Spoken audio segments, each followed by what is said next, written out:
Ok. Faut qu'on revoie les bases. Je vais faire une vidéo simple où je vais dire des trucs simples. Simple, basique. Ok. Simple, basique. Ok. Bonjour à tous, bienvenue dans cette nouvelle vidéo qui aura pour thème les conversions d'unités. Alors, vous savez que on peut travailler avec les unités comme le mètre et leurs multiples, comme l'hectomètre, le kilomètre, les sous-multiples, le centimètre et le millimètre. Alors, on va voir donc comment travailler avec les multiples, à quoi ils correspondent, et comment faire des conversions d'unités. Alors, on va s'intéresser par exemple au mètre. Si je multiplie par 10, j'obtiens le décamètre. Alors, pour retenir le préfixe déca, je pense au décathlon qui comporte 10 épreuves, ou au décamètre, qui est un ruban qui permet de mesurer des longueurs jusque 10 mètres. Si je multiplie par 100, j'obtiens l'hectomètre, hecto, qui correspond à 10 puissance 2. Un hectomètre, je retiens qu'un terrain de foot de 100 mètres de longueur correspond à un hectomètre. Si je multiplie par 1000, je tombe sur le préfixe kilo, kilomètre, 10 puissance 3, kilo, le préfixe kilo qu'on retrouve dans kilogramme, 1000 grammes correspond à 1 kg. 10 puissance 4 et 10 puissance 5 n'ont pas de préfixe particulier. 10 puissance 6, donc quand je multiplie par 1 million, je tombe sur le préfixe méga, méga que vous retrouvez dans le langage informatique pour des fichiers en mégaoctets ou mégabits. 10 puissance 9, c'est-à-dire quand je multiplie par 1 milliard, je tombe sur le préfixe giga, qu'on retrouve dans les gigaoctets de votre clé USB. Et enfin, si on multiplie encore le giga par 1000, donc c'est-à-dire 1000 milliards, on tombe sur le préfixe téra, téra 10 puissance 12. Vous avez déjà rencontré ce préfixe dans les disques durs, un disque dur en térabits. Si on part dans l'autre sens, si je divise par 10, je tombe sur le préfixe déci, décimètre, qu'on retrouve dans une règle de 20 cm qu'on appelle aussi un double décimètre. Donc le décimètre, c'est le dixième du mètre. Si je divise par 100, je tombe sur le préfixe centi, 10 puissance moins 2, qu'on retrouve aussi dans centilitres. Un litre fait 100 centilitres. Si je divise par 1000, je tombe sur le préfixe milli, millimètre, 10 puissance moins 3, qu'on retrouve aussi dans millilitres. 10 moins 4, 10 moins 5 n'ont pas de nom précis. 10 moins 6, je tombe sur le micromètre. Donc là, je divise par 1 million, 10 puissance moins 6. On retrouve ce préfixe dans le microgramme, du dosage de certains médicaments. 10 moins 7, 10 moins 8, 10 moins 9, j'arrive au nanomètre. Donc là, je divise par 1 milliard. Donc le nanomètre, c'est l'ordre de grandeur de, par exemple, des atomes ou alors de l'ADN.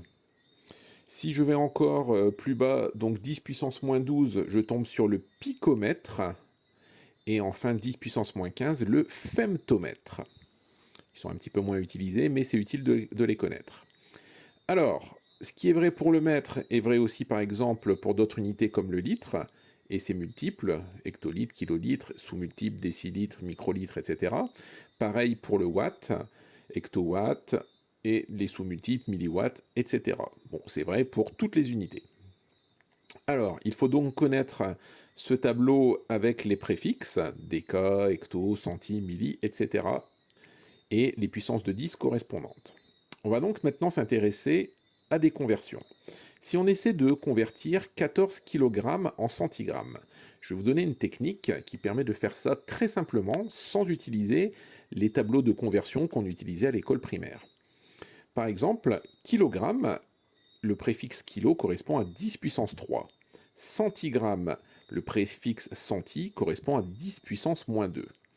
Donc entre le 3 et le moins 2, je vais simplement mettre un moins. Et donc si je fais 3 moins moins 2, c'est-à-dire 3 plus 2, je tombe sur 5. Et donc 14 kg, ça va correspondre à 14 fois 10 puissance 5 centigrammes. Et voilà, on a fait très facilement la conversion. Si vous voulez le vérifier dans le tableau de conversion, donc je place mon 14 pour kilogramme, je place le bon nombre de zéros pour centigramme, et vous voyez que l'intérêt de ma méthode, c'est que vous avez directement le résultat avec les puissances de 10. On en fait un autre, 57 millilitres en hectolitres. Le préfixe milli correspond à 10 puissance moins 3, le préfixe hecto à 10 puissance 2, je mets le moins entre les deux, moins 3, moins 2, ça correspond à moins 5.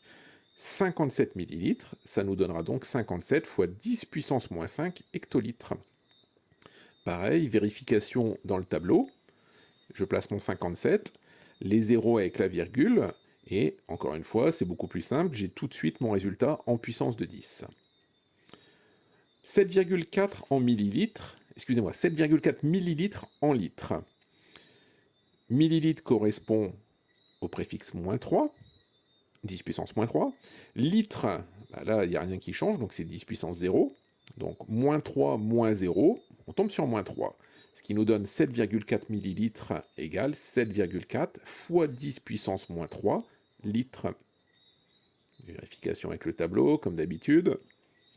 Bon, alors, vous allez voir que cette méthode, eh ben, elle permet de faire des calculs de dingue qui sont pas faisables, des conversions qui ne sont pas faisables avec le tableau. Par exemple, si je veux faire 7,2 fois 10 puissance moins 15 décamètres et que je veux mettre ça en nanomètres.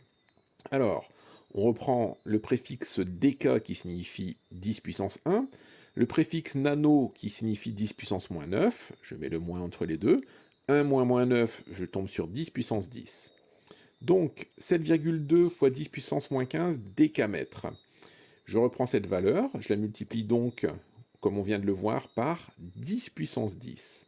Et en mathématiques, on a vu que pour multiplier les puissances de 10 entre elles, 10 puissance moins 15 fois 10 puissance 10, il suffisait de additionner les puissances, c'est-à-dire 10 puissance moins 15 plus 10. Moins 15 plus 10, on tombe sur moins 5. Le résultat, donc, ça nous donnera 7,2 fois 10 puissance moins 5 nanomètres. Et là, si vous essayez de faire ça avec le tableau comme à l'école primaire, c'est pas possible. Hein. Avec des puissances, des 10 puissances trop importantes, ça ne fonctionne pas. Voilà, cette vidéo est terminée. Je vous dis à bientôt pour une nouvelle vidéo. Basique, simple, simple, basique, basique, simple.